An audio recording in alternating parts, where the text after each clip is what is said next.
Doa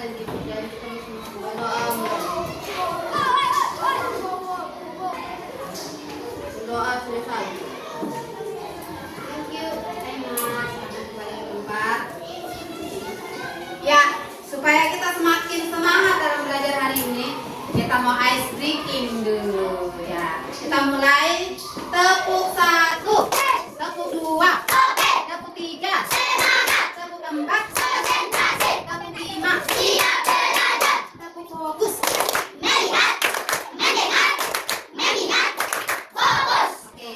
Ya, Ibu Guru akan cek kehadiran hari ini. Ketua kelas siapa yang tidak masuk? Arbain, Linaida, dan Jaina. Apa tuh sakit? Oh ya, berarti yang teman-teman yang rumahnya dekat harus kasih ingat supaya besok bisa masuk supaya kita bisa belajar bersama. Ya, supaya kita lebih semangat belajar hari ini, kita menyanyi salah satu lagu nasional Garuda Pancasila seperti ini.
Jadi hari ini kita akan belajar KKA. Nah, tujuan pembelajaran yang akan kita capai di hari ini adalah yang pertama, murid memahami permasalahan yang ada di sekitarnya. Ya, kalian paham permasalahan yang ada di kita punya kehidupan sehari-hari. Kemudian yang kedua, dari permasalahan itu kita mengerti atau kita memahami bagaimana cara menyelesaikan dengan sistematis. Ketika kita bisa mencapai tujuan pembelajaran ini, maka secara tidak langsung kita sudah mampu berpikir komputasional. Nah, berpikir komputasional itu akan menjadi materi kita hari ini. Ya, jadi apa itu berpikir komputasional? Kalian sudah pernah dengar? Belum pernah dengar? Ya, berpikir komputasional adalah metode yang membantu kita untuk bisa memahami dan menyelesaikan masalah itu secara logis dan juga sistematis. Nah, logis dan sistematis itu seperti apa? Ketika kita diperhadapkan dengan masalah, kita bisa menyelesaikannya dengan cara-cara yang masuk akal, ya, cara-cara yang masuk akal dan dia lebih teratur. Nah, dari tujuan pembelajaran tersebut, Ibu Guru mau bertanya di anak-anak, siapa yang pasti semua sudah pernah pergi ke perpustakaan, benar atau tidak? Nah, kalau misalnya Miss Sosa minta kalian untuk cari buku tentang sejarah pahlawan, misalnya pahlawannya adalah Insinyur Soekarno. Tapi waktu kalian pergi ke perpustakaan dan di sana bukunya berantakan, apakah kalian bisa mendapatkan buku tersebut dengan mudah? Tidak ya, pasti kalian akan kesulitan. Nah, kalau seperti itu kira-kira bagaimana cara supaya kalian bisa mendapat buku dengan mudah? Merapikan buku. Ya, benar sekali. Nah, merapikan buku itu ada dia punya tahapan. Kita tidak merapikan buku secara berantakan, secara sembarang-sembarang. Nah, itu yang tadi Bu Guru sampaikan bahwa itu yang namanya berpikir komputasional. Nah, jadi ketika kita diperhadapkan dengan permasalahan, perpustakaannya berantakan, berarti cara untuk merapikannya itu nanti seperti apa, ya? Tidak hanya pikir, ini kurang lurus, jadi kita kasih lulus. Tidak seperti itu, tapi ada dia punya tahapan ya yang harus dibuat secara bertahap supaya mempermudah kita untuk ketika kita pergi ke perpustakaan kita bisa membaca dengan baik. Ya. Nah, Ibu Guru akan menampilkan satu video yang Ibu Guru berharap ketika kalian melihat video tersebut, kalian tahu permasalahan apa yang terjadi pada video tersebut, dan nanti setelah kalian menemukan permasalahannya, kalian akan tahu bagaimana cara untuk mencari solusi dari permasalahan tersebut. Silakan disimak videonya ya. Suatu hari, detektif Sam berdiri di perpustakaan. Matanya terbuka lebar saat membaca pengumuman tentang buku yang hilang.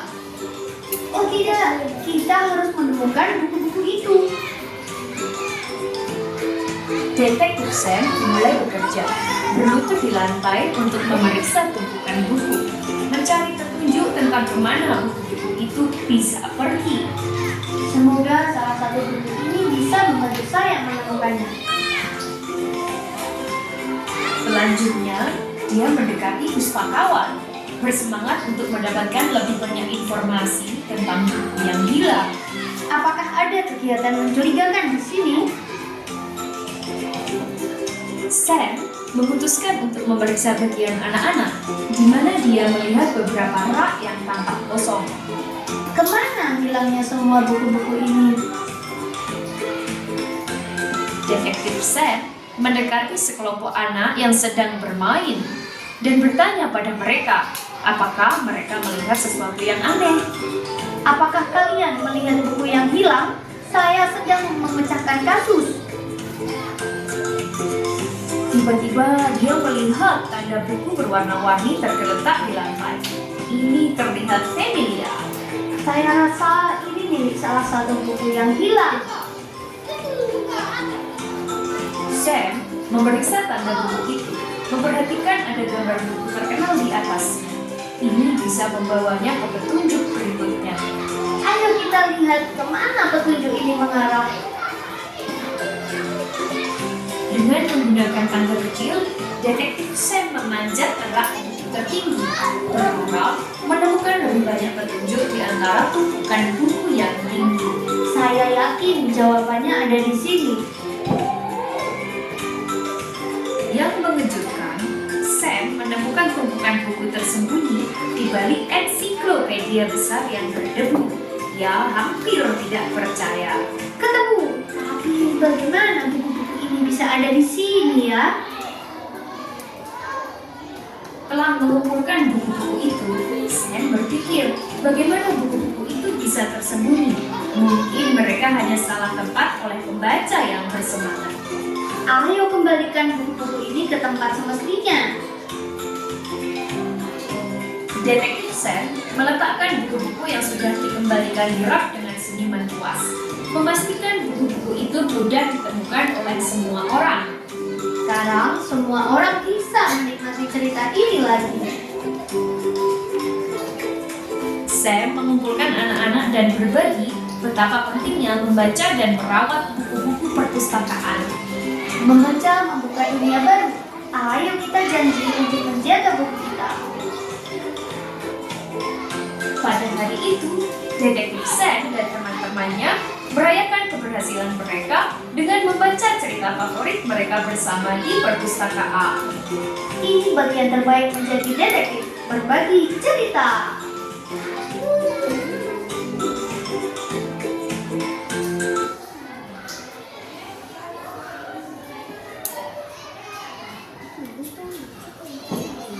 Ya, oke.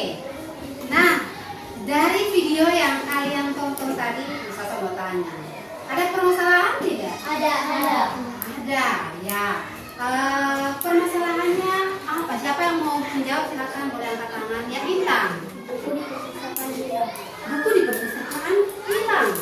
Ada yang tahu kenapa bukunya hilang? Ya, ada.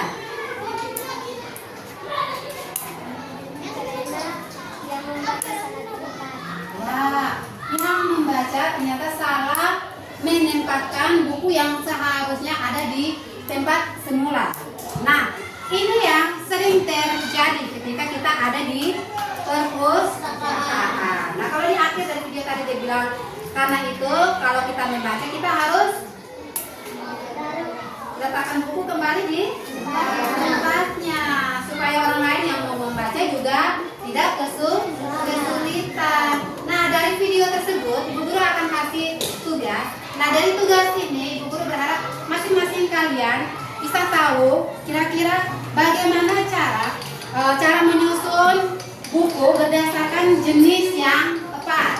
Nah, untuk kalian bisa menyusun buku berdasarkan jenis yang tepat, nanti sebentar Ibu Guru akan menyampaikan materi supaya kalian bisa menyelesaikan sesuai dengan materi yang disampaikan. Bisa terbagi memang supaya sudah ada gambarannya.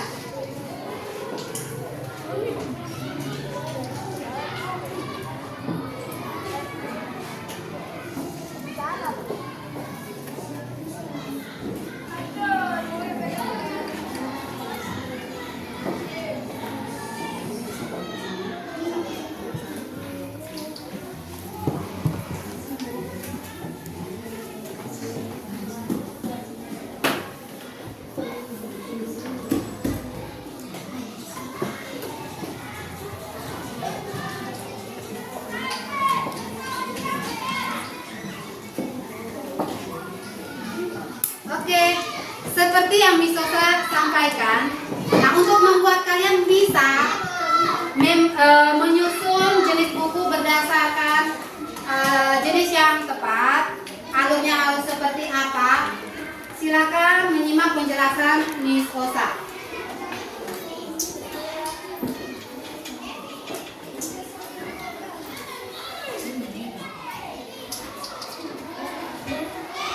Ya, jadi kalau tadi Misosa katakan bahwa materi kita hari ini adalah berpikir komputasional. Nah, apa itu berpikir komputasional? Berpikir komputasional itu adalah sebuah metode yang membuat kita bisa berpikir, bisa menyelesaikan sebuah masalah dengan cara yang logis dan juga teratur, dengan cara yang masuk akal ya. Nah, untuk membuat kita bisa menyelesaikan sebuah masalah dengan cara yang logis dan juga sistematis, nah ada beberapa cara yang kita bisa pakai, yaitu yang pertama mengenal dekomposisi. Jadi di dalam berpikir komputasional itu ada 4 aspek yang perlu kita perhatikan.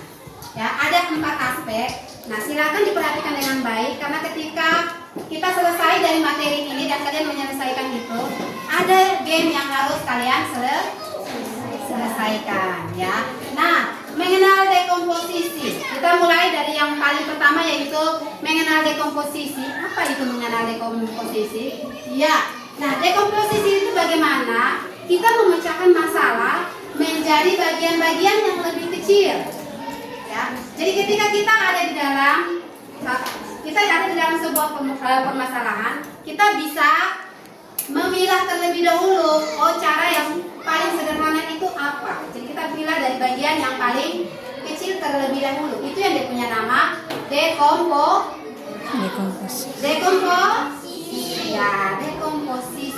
Jadi dekomposisi itu kita memilah menjadi bagian-bagian yang lebih kecil.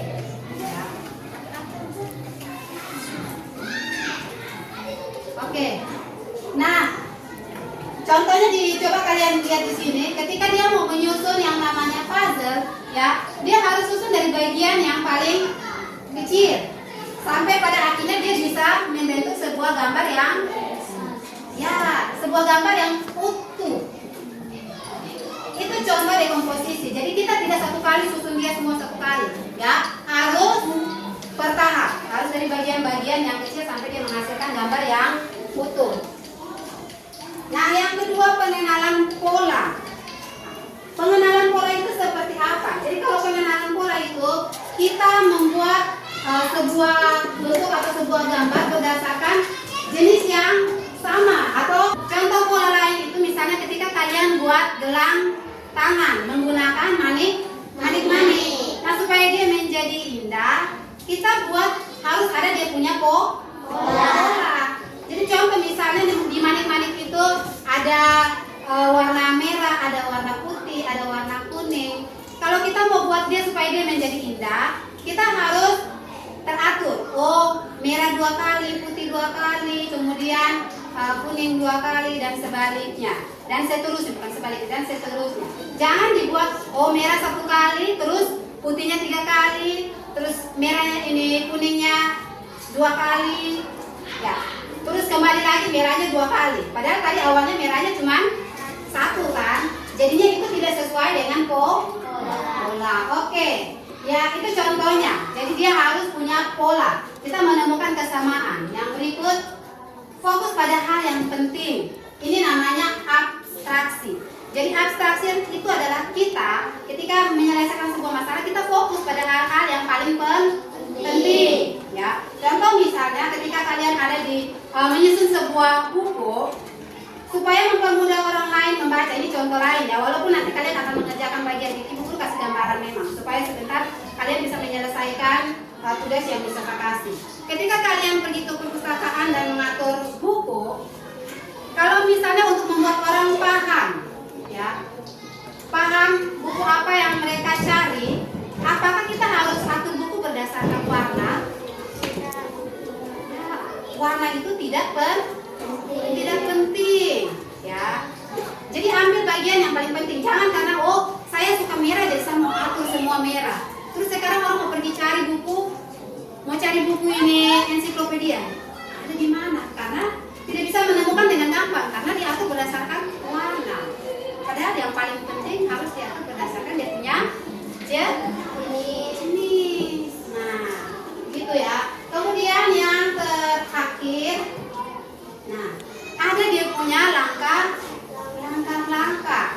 Nah, langkah-langkah itu seperti apa? Nah, kalau di depan ibu guru kasih contoh, misalnya kalau kita mau buat teh, ya, kita mau buat teh, pasti ada dia punya langkah, ada dia punya alur. Dia punya alur dimulai dari yang pertama adalah rebus air, ya. Kemudian setelah airnya mendidih baru kita isi di dalam gelas, isi di dalam wadah. Isi di dalam wadah. Ya, wadah atau gelas. Kita isi di dalam gelas. Setelah itu kita masukkan teh dan juga ya yang suka manis ya dia isi gula. Nah, setelah itu dia aduk. Setelah diaduk baru disajikan. Jadi kalian pun juga ketika kalian menyelesaikan bagian ini, nanti sebentar kalian harus menyelesaikan sesuai dengan dia punya alur. Ya. Jangan sampai buku sejarah kalian taruh di buku ensiklopedia, ya. Jadinya tidak buku biografi kalian taruh di buku ensiklopedia. Nah, oke, seperti itu. Ya. Kemudian bisa kasih waktu 15 menit untuk menyelesaikan RKPD-nya. Ingat ya, ada 4 poin tadi. Ada dekomposisi, kemudian ada berdasarkan pola, kemudian ada abstraksi, dan yang terakhir itu ada algoritma. Jadi pastikan di dalam kalian menyelesaikannya juga menyesuaikan dengan aspek yang Miss Sosa sudah jelaskan tadi. Ya, silakan. Buat coba.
Oke, ya kita tepuk tangan untuk kelompok 2. Kita kembali ke tempat. Ya, yang terakhir.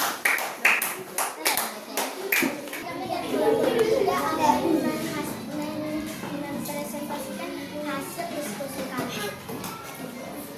Dekomposisi kami memisahkan judul dan gambar bukunya. Pola kami menyusun buku dari yang terbesar ke terkecil.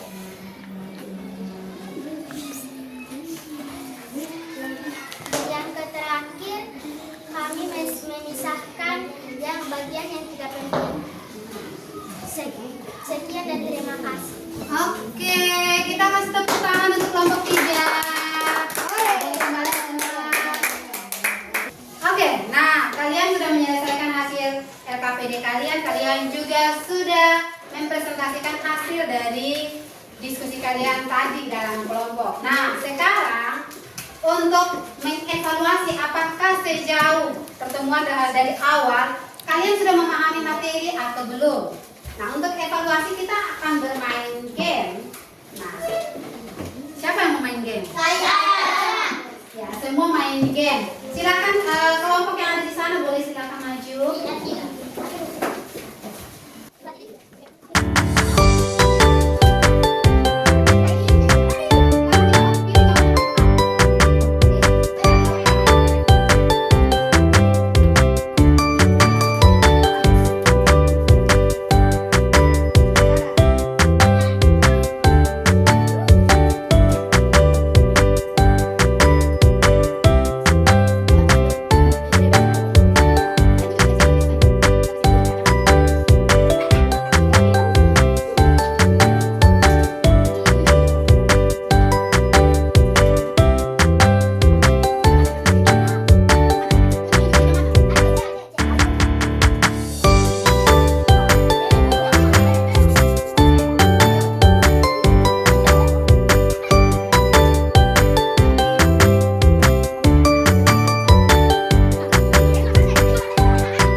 doa, kalau tadi Aima yang pimpin, ya pulang akan dipimpin oleh Nai.